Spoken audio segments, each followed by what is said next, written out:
Que a graça e a paz do Senhor Jesus Cristo seja com todos nós. Amém. Meus irmãos. Vamos ter um momento de oração. Soberano Deus e eterno Pai, graças te damos, ó Deus, por estarmos aqui reunidos em teu nome para aprender, para ouvir a tua palavra. Pai querido, grandioso Deus, usa, Senhor, o servo, em nome de Jesus. Amém. Meus irmãos, na semana passada, nós fizemos uma introdução a respeito de santidade e santificação. Nós começamos falando a respeito da santidade de Deus, depois nós falamos a respeito da antropologia bíblica. A antropologia bíblica é um nome que se dá para a doutrina da origem do homem segundo as Escrituras. Levíticos 11, 44. Sou o Senhor, vosso Deus. Portanto, vos consagrei a sereis santos, porque eu sou santo. E não vos contaminareis por nenhum enxame de criaturas que se arrastam sobre a terra. Isso, então veja, conforme a leitura, sou o Senhor, vosso Deus, portanto vós vos consagrareis e sereis santos. Santidade, ela é originada em Deus, Deus é santo por essência, e todos os seus atributos são permeados por este atributo ou virtude. Isso cai muito lá em deontologia, quando estudamos o ser de Deus. Deus é santo em essência. Pastor, isso é importante saber? Sim. Quando Deus está lidando com a nossa vida, quando nós estamos sobre o cuidado de Deus, ou até mesmo sobre a vara da disciplina de Deus, ainda assim, Deus o faz com santidade. Se você está passando por momentos difíceis, enfermidades, dores, desventuras, você sabe que é Deus que controla todas essas coisas. Muitas vezes o cristão fala, mas por que tanto sofrimento, Deus? Será que eu sou tão ruim assim? Tem gente pior do que eu que está vivendo bem? Já ouviram pessoas reclamando assim? Tem que dizer para esses irmãos que mesmo quando Deus está tratando conosco, Ele trata com santidade. Não é a vontade de Deus que você fique em sofrimento, mas às vezes é necessário passar por isso. José, Jacó e outros homens da Bíblia, Jesus Cristo, embora sendo filho, aprendeu a obediência pelas coisas que padeceu. Hebreus 5:8. Né? Então, Deus faz tudo com santidade. Essa santidade é uma das suas virtudes, atributos. Ele generosamente distribui aos homens, e então ele tem essa prerrogativa de sentar-se no trono de santidade e requerer de nós que nós sejamos como ele, uma vez que somos sua imagem e semelhança, criaturas restauradas, decaídas, claro, depois de Adão cair, toda a raça decaiu, porém nós estamos num status de santidade. Lembre-se, você não é santo em essência nesta vida. Então, embora você tenha um status de santidade, você tem um status hoje de imortalidade, mas você morre. Você tem um status de santidade, mas você ainda peca. Semana passada falamos a respeito do já e o ainda não. Você já é santo por status. Jesus te conferiu esse status de santo. Tanto é que se os céus abrirem agora, você vai ficar no lado direito dele, não por mérito, mas por status que ele te conferiu. Ué, isso é bonito, hein? Nós temos que admitir que isso é bonito, porque continua sendo não pelas obras. Não pelas obras. Uma grande empresária aqui do Brasil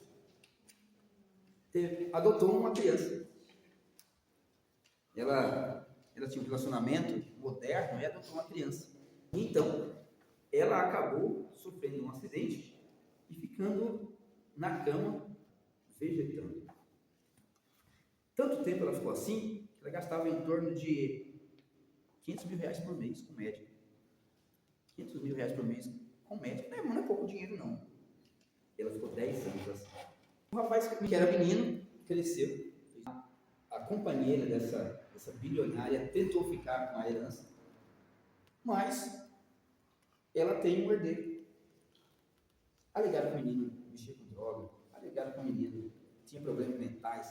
O advogado me falou, olha, ele pode ser tudo isso, pode ser pessoa simples, pode ser um mau elemento, pode ser isso, pode ser aquilo, mas ele é filho. Ah, mas não é filho, aí os advogados de defesa, não, mas ele não é filho legítimo. O advogado do menino falou, mas ele é filho. Mesma coisa, você pode ter todos os defeitos, mas você é filho de Deus. O documento está na cruz. O título de dívida que o apóstolo Paulo diz foi na cruz. Esse título que mostra, olha, Jesus é aquela escritura que diz, olha, eu estou aqui não por causa de mim, mas por causa daqueles pelo qual eu morri. Então é sobre essa perspectiva que nós falamos de santidade e santificação, não de ir para um mosteiro, né? Santidade significa separação do pecado, dedicação total a Deus. A palavra para santo é a mesma palavra para cortar. Tanto é que quando nós vamos lá no Antigo Testamento, tá? Então o Senhor vos deu o mandamento. No português, lá no hebraico, tá? O Senhor vos cortou o mandamento. Por que cortou? Isso até por que o Senhor cortou um mandamento? Né? Moisés subiu no monte, e lá em cima, no Monte Horebe, lá em cima, Deus escreveu o mandamento com o próprio dedo dele. Mas Deus não usou uma folha de papel, nem pergaminho, nem também usou uma placa de madeira. Deus usou o quê? 2 tábuas de cortadas por ele mesmo. Ele cortou. Então, quando lá no hebraico fala, Deus vos deu o mandamento, ele cortou o mandamento. Cortou o mandamento e ele escreveu com o dedo dele na pedra. Então, a palavra cortar e separar vão estar associadas. Então, quando Deus te deu a ordem de ser santo, para você cortar, separar-se, claro, daquilo que não é santo. Naquele filme Advogado do Diabo, e ele trabalhava para o diabo mesmo. O diabo era o dono do escritório de advocacia. E uma fala interessante que eu me lembro, esse filme é antigo, né? Para o jovem advogado, olha, Deus te dá uma lei e colocou em você uma natureza contrária a essa lei. Ele está tentando convencer que Deus é mau. E vocês acham que as pessoas não fazem a mesma coisa com Deus? Como é que Deus faz o mundo todo bagunçado e fala para você ser santo? Já falaram isso para você? Eu conheço igrejas que falam isso. Deus ele criou o diabo, manda o diabo seduzir você, e depois que você cair, ele te acusa de cair na cilada do diabo. Isso é maligno, isso é perverso. Isso é perverso. Nós contamos não com a nossa esperteza, mas com a poderosa ação de um ser vivo que age em nós e que habita em nós. Nós somos tabernáculos de um ser vivo, onipotente, que se chama Espírito Santo. É com isso que o diabo não contava no filme. E com isso que as pessoas que hoje defendem isso também não contam. Nós não estamos livres como se fosse por nós mesmos no mundo. Existe Todo-Poderoso, Deus Todo-Poderoso, que vai nos fortalecer em todas as ocasiões, mesmo quando nós não queremos ser fortalecidos. Já ouvi falar de pessoas que você vai visitá-las e elas falam, não, eu não quero nem ouvir. Eu não piso mais os pés naquela igreja. Infelizmente, existem casos que alguns irmãos chegam com tanta mágoa, ficam tão magoados, não vou entrar em motivos ou méritos, tá, meus irmãos? Não é essa a questão.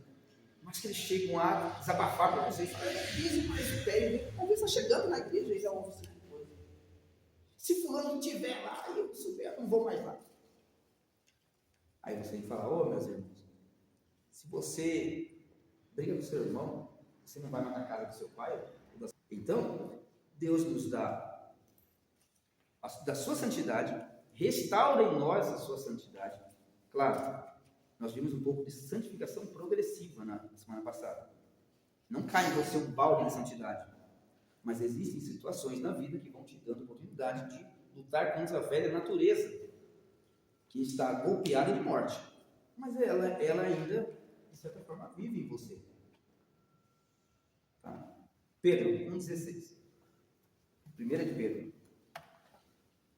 Porque escrito está: sede santos, porque eu sou santo. Pedro está citando Levítico, como nós lemos 11:44. O apóstolo Pedro, judeu, atento às escrituras, está citando Levítico.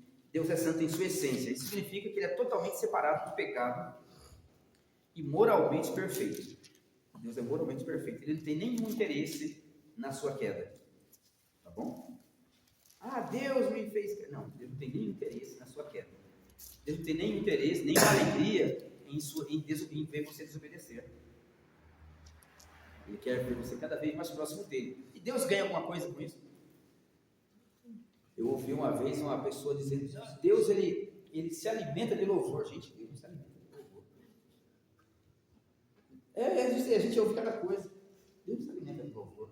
Ele fala assim: olha, se eu quisesse sacrifício, todos os animais do campo, que pululam no campo, são meus. Se eu não como carne de touro, não bebo sangue de bezerros, se eu quisesse sacrifício, eu não ia pedir para você. Se tivesse fome, eu também não te diria. Não é isso que ele fala no Salmo? Olha, gente, se eu precisasse de comida, eu não pediria para você. Porque o mundo é meu e tudo que nele se contém.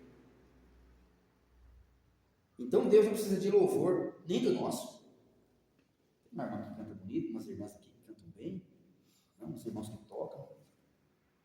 A gente tem uma voz, quem tem a voz boa. Deus não precisa da voz nem dos anjos. Deus não precisa da voz dos anjos, dos serafins, dos querubins.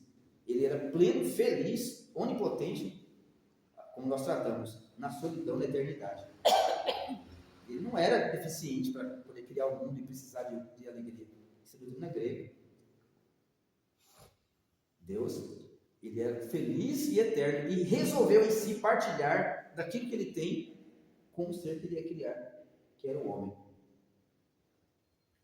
Então, quando Deus criou o homem, ele criou para que o homem se alegre nele, para que ele veja o homem em plenitude e felicidade. Então, não é prazer de Deus que você sofra. Tá? Não é prazer de Deus que você sofra. Deus não se agrada nem da morte do perverso. Não é isso que a Bíblia diz? A Bíblia diz: eu não me agrado da morte do perverso. Por quê? Por que será que Deus não se agrada da morte do perverso? Porque ele não tem justiça? Não, porque o perverso é a imagem de Deus. É uma imagem distorcida. É como aquele filho que vai para as drogas, vai para o álcool, tem que buscar dinheiro na padaria. Tá? Ele é tudo que traz sofrimento, mas ele é filho. Está no sentido de criação, tá?